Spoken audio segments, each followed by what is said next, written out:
Hi అండి. నేను ఈరోజు వంకాయ శనగపప్పు చేస్తున్నానండి. ముందుగుండా నైట్ నేను పచ్చి శనగపప్పుని నానబెట్టుకున్నాను కావాల్సినంత.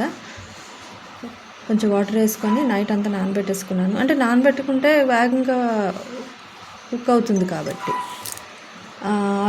ఆయిల్ వేసానండి వేడి కళాయిలోని. కొంచెం ఆవాలు జీలకర్ర వేసాను, ఉల్లిపాయలు పచ్చిమిర్చి వేసాను. బాగా ఫ్రై చేసుకోవాలి. కొంచెం గడ్డుప్పు వేస్తున్నాను. బాగా ఫ్రై అయిపోయింది. ఇప్పుడు పసుపు వేసి కొంచెం ఫ్రై చేసుకుంటున్నాను. అల్లం వెల్లుల్లి పేస్ట్,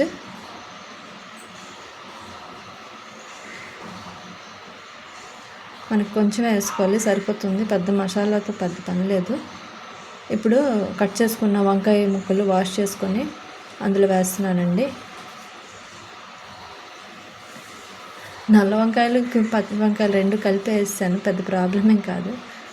అండ్ కూరకారం వేస్తున్నానండి,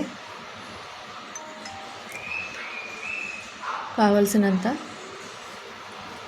కొంచెం గరం మసాలా పొడి వేసి శుభ్రంగా కలుపుకోవాలి.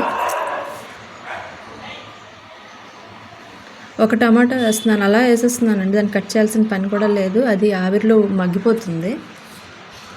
మూత పెట్టుకొని కొంచెం లైట్గా సిమ్లో పెట్టండి. అది మీరు చూసారా, ముక్కలన్నీ చక్కగా మగ్గుతున్నాయి. వంకాయ ఎంత చక్కగా మగ్గితే అంత బాగుంటుందండి. మగ్గకుండా వాటర్ వేసారే అనుకోండి, ముక్కకు ముక్క శనగపప్పు అయిపోతుంది.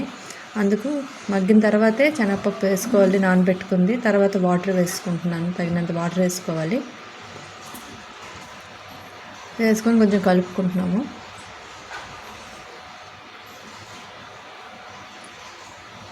ఇప్పుడు మూత పెట్టేసుకోవాలండి.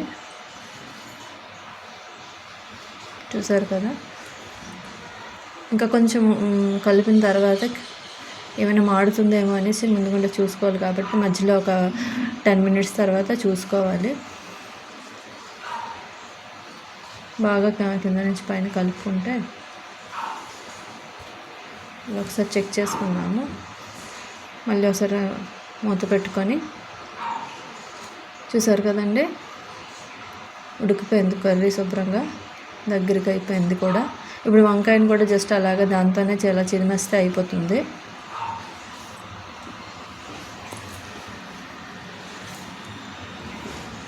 చక్కగా టమాటా అందులోని మొత్తం కలిసేలా చిదిమిన తర్వాత అంత శుభ్రంగా కలుపుకోవాలి.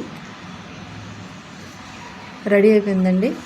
ఇది రైస్లోకి, రోటీలోకి అన్ని దానికి బాగుంటుంది.